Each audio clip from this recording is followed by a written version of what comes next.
বন্ধুরা, আমাদের প্রত্যেকের ঘরেই এরকমের সিল্কের শাড়ি থাকে। অনেক পুরনো হয়ে গেছে আর এগুলো কি হয়, ভাঁজে ভাঁজে ছিঁড়তে থাকে আর এটা এত কমজোর হয়ে যায়, কোনো কাজের না। আজকে আমি তোমাদের সাথে শেয়ার করব এই যে পুরনো শাড়ি দিয়ে নতুন কিছু আইডিয়া। বন্ধুরা দেখো, এর কালারটা খুব সুন্দর আছে। তো আজকে আমি দুটো আইডিয়া শেয়ার করব। প্রথম আইডিয়াটা হচ্ছে আয়রনকে নিয়ে। আমরা প্রত্যেকেই আয়রন ব্যবহার করি। আয়রনের সমস্যা হচ্ছে এটা যে দেখো, ওয়্যারগুলোকে যতই গুছিয়ে রাখো সেগুলো কিন্তু খুলেই যেতে থাকে। তো আজকে আমি ভাবলাম, তো চলো আজকে আয়রনের কভার বানাই। তো কিভাবে বানাচ্ছি, খুব সিম্পলভাবে পুরনো একটা কাপড় দিয়ে। তো প্রথমে এখানে আমি নিয়ে নিচ্ছি ফোম শিট। ফোম শিট যদি তোমাদের কাছে না থাকে তাহলে চাল আটার বস্তাও নিতে পারো, কিন্তু ফোম শিটটা থাকলে ভালো হবে, লুকটা কিন্তু একদম বাজারের মতন আসবে। এবার দেখো, এটার মেজারমেন্ট করে আমি এবারে দাগ দিচ্ছি। এবারে যেখানে দাগ দিয়েছিলাম ওর উপর থেকে দেখো 1 ইঞ্চি দূরে দূরে আবার একটা দাগ দিয়ে দিলাম, কারণ একদম অ্যাকুরেট মেজারমেন্টে কাটবো না, আমি একটু বড় করে কাটবো। তো কেটে নিয়েছি আর এর সাথে আমি কটনের কাপড় ব্যবহার করছি। তো দেখো, এরকম করে এই কাপড়টাও আমি এর সাইজের কেটে নিচ্ছি। একটা এইভাবে হলো, আরেকটা আমি কেটে নেবো এই কাপড়েরই। এইভাবে রেখে দেখো, আরেকটা পিস আমি কেটে নিলাম। এবারে এটাকে জয়েন করে নিতে হবে, ক্রুলিং করে নেব। মাঝখান থেকে সেলাই করে দেবো আর এদিক ওদিক থেকে সেলাই করব। প্রথমে দেখো একটা বল পিন লাগিয়ে নিলাম, এবারে এটাকে ক্রুলিং করে নিয়েছি। এবারে এর সাইডগুলো কেটে বাদ দিয়ে দিলাম। খুবই সহজভাবে তোমরা এটা করতে পারো। আর দেখো, কোনো জিনিস অর্গানাইজ করে রাখলে দেখতে ভালো লাগে। এবারে একটা মেজারমেন্ট নিচ্ছি। কিভাবে নিচ্ছি তোমরা স্ক্রিনে দেখে বুঝতে পারবে, যেমন তোমাদের আয়রন হবে, কারণ প্রত্যেকের আয়রনের মেজারমেন্ট কিন্তু আলাদা আলাদা হয়। তো দেখো, ওইভাবেই আমি মেজারমেন্টটা নিয়ে নিচ্ছি। পুরোটা টোটাল নিলাম 26 ইঞ্চি হলো, আর 1 ইঞ্চি বাড়িয়ে নেব। 27 ইঞ্চির বাই 5 ইঞ্চি করে আমি দুটো একই মেজারমেন্টে কাপড় কেটেছি। হাইটটা হচ্ছে 5 ইঞ্চি আর লম্বাটা হচ্ছে 27 ইঞ্চি। দুটো একই মেজারমেন্টে কেটেছি আর দুটো কাপড়কে একে উপরে রেখে জয়েন্ট করে নেব। এইভাবে জয়েন্ট করে নিয়ে একটুখানি 1/2 ইঞ্চি মতন সেলাই করে নেব। দেখো, এই দুটো জয়েন্ট করে নিয়েছি। এবারে দেখো, একটা ইলাস্টিক নিয়েছি। ইলাস্টিকটা আমি 1/2 ইঞ্চির ইলাস্টিক নিয়েছি। আর এবারে দেখো, এই যে আয়রনটা আছে এটার মধ্যে আমি মেজারমেন্ট করে নিচ্ছি। তো ইলাস্টিকটা একটু বেশি আছে, তো আমি আর ইলাস্টিকটা কাটছি না, যতটা লাগবে আমি অ্যাডজাস্ট করে নেব। এইভাবে দেখো, এই কাপড়টার ভেতরে যে আমি একটুখানি অংশ ছেড়ে দিয়েছিলাম, ওর ভেতর থেকে আমি এটাকে ইনসার্ট করে নিচ্ছি। খুব সহজে এটা হয়ে যায়, তোমরা একটু মন দিয়ে দেখো, ইজিলি এটা তোমরা করতে পারবে। তো দেখো, এই রকমের পুরনো কাপড় আমাদের প্রত্যেকের ঘরেই থাকে, সেগুলোকেই তোমরা রিউজ করতে পারো। আর এইভাবে দেখো, চাদর বা কোনো বালিশের কভার, সেটা দিয়েও তোমরা এটা করতে পারবে। এবার দেখো, ইলাস্টিকটা আমি কাটলাম না, অ্যাডজাস্ট করে নিচ্ছি। আর এখানে আমি পিন লাগিয়ে দিচ্ছি, সেফটি পিনটা লাগিয়ে দিলাম। আর এই যে লাস্টের দিকটা আমি জয়েন করে নেব। কিভাবে জয়েন করব দেখো, এইভাবে উল্টো করে নিলাম। উল্টো করে নিয়ে এই পাশটাতে আমি সমান করে রেখে সেলাই করে নেব।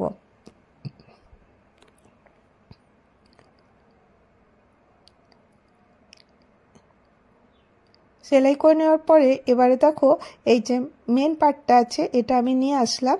এবারে আমাকে এর মধ্যে অ্যাডজাস্ট করতে হবে। কিভাবে করব, এইভাবে দেখো, কারণ আমি যে মেজারমেন্টটা নিয়েছি এটা কিন্তু একদম পারফেক্ট আছে, সেই জন্য ইজিলি এর মধ্যে অ্যাডজাস্ট হয়ে যাবে। তো আমি বল পিন লাগিয়ে লাগিয়ে তোমাদেরকে দেখিয়ে দিচ্ছি।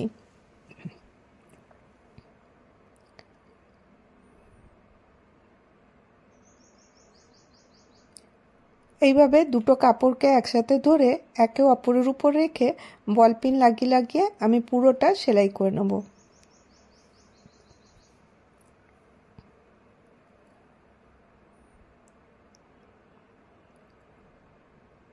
এইভাবে 4-5টা আমি সেলাই করে নেব, তাহলেই এটা কমপ্লিট হয়ে যাবে।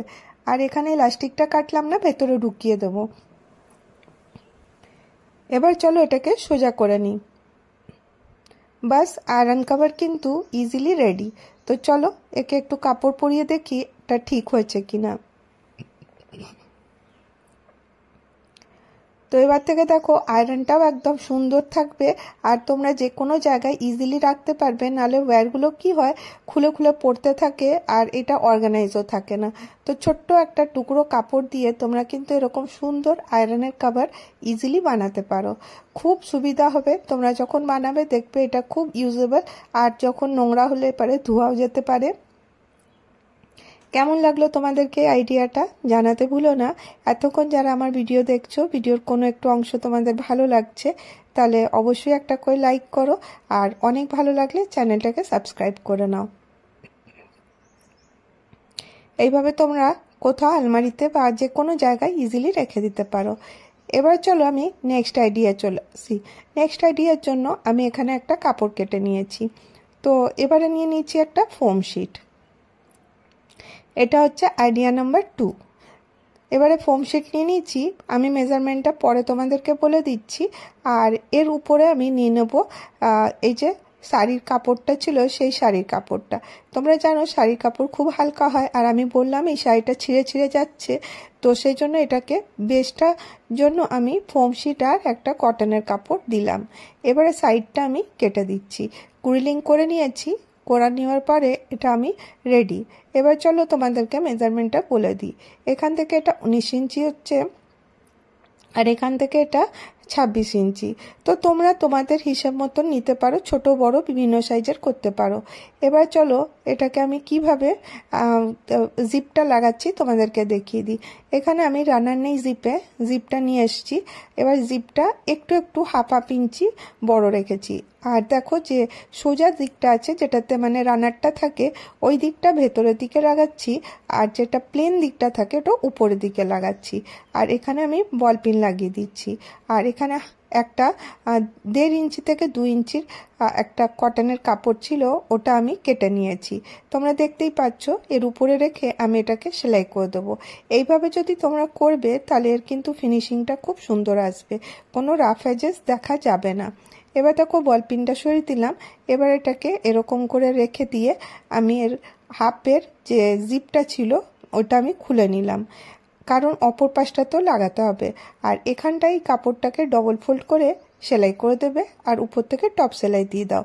তো দেখো এই জিনিসটা সুন্দর করে বসে যাবে। এবার অপর দিকটাও ঠিক সেম ওইভাবেই করতে হবে। জিপটা আছে, জিপটার যে সোজা দিকটা আছে নিচের দিকে থাকবে, আর প্লেন দিকটা উপরের দিকে। যখন তোমরা এটা করবে নিজেরাই বুঝে নিতে পারবে যে কিভাবে রাখতে হবে। আর আবার দেখো এটা আমি বল পিনটা এইভাবে লাগিয়ে দিচ্ছি, লাগিয়ে এইভাবে সেট করে নেব। এতে কি হবে তোমাদের সেলাই করতে সুবিধা হবে। আর সেই একইভাবে কাপড় একটা দিয়ে দিয়েছি, আর তোমরা বুঝতেই পারছো এতে কি হবে ফিনিশিংটা খুব সুন্দর হবে। এবার চলো এখানটাতে আমি এটাকে এভাবে লাগিয়ে এখানে আমি প্রথমে এটাকে অ্যাডজাস্ট করে নিচ্ছি এইভাবে রেখে, আর এখানে আমি রানারটা লাগিয়ে নেব। তোমরা আগেও রানার লাগিয়ে এটা করে নিতে পারো, আমি এখানে ডবল বার রানার লাগাতে হবে কারণ আমার একটু ভুল হয়ে গেছে। তো সেইভাবেই আমি করছি। এই দেখো রানারটা লাগিয়ে নিয়েছি, রানারটা একদম সাইডে করে নিলাম। এবারে এটাকে উল্টো করব। তো দেখো এটা লাগানো হয়ে গেছে।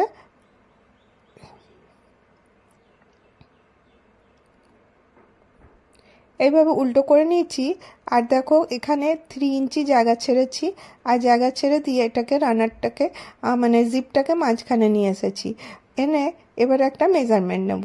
এখানে আমি মেজারমেন্ট নিচ্ছি 2.5 ইঞ্চি।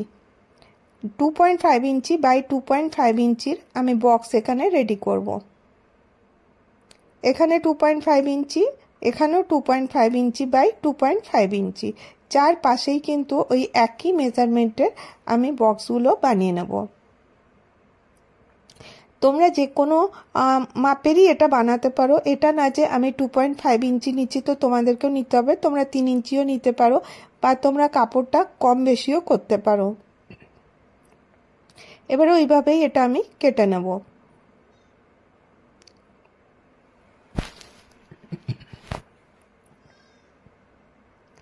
একইভাবে দেখো চারটার দিকে আমি একইভাবে কেটে নিচ্ছি। এবারে না এর মধ্যে আমাকে হ্যান্ডেল লাগাতে হবে। তো তার জন্য প্রথমে এটাকে এরকম করে সোজা করে নেব। আর তোমরা যে হ্যান্ডেলটা লাগাতে পারো তার জন্য প্রথমে কি করতে হবে, জিপটাকে এইভাবে খুলে নিতে হবে। রানারটা আমি খুলে নিলাম। এবারে দেখো এখানে আমি হ্যান্ডেল লাগাবো। হ্যান্ডেলও এই কাপড়েরই তৈরি করে নিচ্ছি। এ দেখো এরকমই ফোম শিট ভেতরে দিয়ে আর এখানে একটা হ্যান্ডেল তৈরি করেছি। হ্যান্ডেলটা তোমাদের ইচ্ছা মতন ছোট বড় বানাতে পারো। এখানে দেখো এরকম কাপড় কেটেছি আর এর মধ্যে ফোম শিট দিয়ে এরকম করে সেলাই করে নিয়েছি। এতে কিন্তু ফ্লাপি হ্যান্ডেল রেডি হয়ে যাবে। এবার দেখো হ্যান্ডেলটা লাগাবার জন্য ঠিক মিডল পয়েন্টটা নিলাম, যতটা আছে তার মধ্যে থেকে 2.5 একটু জায়গা ছেড়ে দিয়ে আমি হ্যান্ডেলটা এইভাবে লাগাবো। দুপাশেই একইভাবে করে নিতে হবে। তাতে কি হবে, তোমাদের যে হ্যান্ডেলটা আছে এক জায়গায় লাগবে আর তোমাদের এটা কম বেশি হবে না। ঠিক আছে, দেখো এরকম করে মেজারমেন্ট করে নিলাম। মিডিলে যেটা আসছে এখানে 15 ছিল, 7.5 এলাম। আর এবার দেখো এখান থেকে এখানে 2.5 দিয়ে আবার হ্যান্ডেলটা লাগিয়ে নিচ্ছি। এবার একটা গোল্ডেন কালারের লেস লাগিয়ে নিয়েছি, কারণ ওখানে হ্যান্ডেলটা লাগানো দেখা যাচ্ছিল, ভালো লাগছিল না। এবারে রানারটা এর মধ্যে আবার থেকে লাগিয়ে নেব। রানার লাগানো হয়ে গেছে। এবারে দেখো এটাকে আমি আবার থেকে উল্টো করে নেব। কিছুই না, খুবই সোজা, খালি একটু মন দিয়ে দেখো তাহলে বুঝতে পারবে এটা কিভাবে করা হচ্ছে। আর এবার দেখো এর দুটো সাইডকে আমি সেলাই করে নেব। এইভাবে অ্যাডজাস্ট করে রেখে দেবো। রেখে দেওয়ার পরে আমি দুটো সাইডকে আমি সেলাই করে নেব। এবারে এক্সট্রা যে সেলাইয়ের পরে কাপড়টা থাকবে ওটাকে আমি কেটে এর মধ্যে অন্য একটা কাপড় দিয়ে এটাকে কভার করে দেবো। তাহলে কি হবে, এর রাফ এজেসটা আর দেখা যাবে না। এবার দেখো এই কর্নারগুলোকে একসাথে নেব, এরকম করে ধরবো আর ধরে এইভাবে বল পিন লাগিয়ে দেবো। ব্যাগের শেপ দেওয়ার জন্য এইটা এরকম করে করলে খুব সুন্দর শেপ আসে, তোমরা জানোই। আর এইভাবেই দেখো আমি বল পিন লাগিয়ে তোমাদেরকে দেখিয়ে দিচ্ছি কিভাবে লাগাবো। ঠিক এই একইভাবে যেভাবে আমি বল পিনটা লাগাচ্ছি, কিন্তু ভেতরের কাপড়টা অবশ্যই নেবে, কারণ এতে ভেতরের কাপড়টা ছেড়ে যায়। সেই জন্য এইভাবে বল পিন লাগিয়ে সেট করে দিয়ে তারপর এটাকে 4-5টা সেলাই করে এখানে কাপড় দিয়ে এটাকে ফিনিশিং করে নিতে হবে। এবার চলো ওপেন করে দেখি এটা কি তৈরি হয়েছে। দেখো আমাদের ঘরে এরকমের অনেক কাপড় চোপড় পরে থাকে আর আমাদের ব্যাগ তো অনেক লাগে। তো কোথাও গেলেই আজকাল ব্যাগ লাগে, ছোট বড় বিভিন্ন সাইজের। তো এইভাবেই দেখো আমি ব্যাগটা তৈরি করে নিলাম। তো এর মধ্যে অনেক জিনিস তোমরা স্টোর করে রাখতে পারো। আর আমার সেলাইয়ের প্রচুর জিনিস থাকে আর সেগুলোকেই আমি এর মধ্যে রেখে দিই। তো দেখো এরকম করে আমি এর ভেতরে অনেক জিনিসের মধ্যে রাখতে পারি। তো খুব ছোট্ট আইডিয়া তোমাদের সাথে শেয়ার করলাম। যদি তোমাদেরকে আইডিয়াগুলো ভালো লেগে থাকে তাহলে অবশ্যই চ্যানেলটাকে সাবস্ক্রাইব করে নিও। অনেক ভালো লাগলে নিজেদের ফ্যামিলি ফ্রেন্ডের সাথে শেয়ার করো। তো দেখো কেমন লাগছে ফাইনাল লুকটা। অনেকটা বড় সাইজের ব্যাগটা হয়েছে, এটা আমরা কোথাও গেলেও নিয়ে যেতে পারি। তো খুব সহজেই তোমরা বাড়িতে থাকা জিনিস দিয়ে তৈরি করতে পারো। আজকের ভিডিও এতটাই, আবার দেখা হবে নেক্সট ভিডিওতে। Bye bye.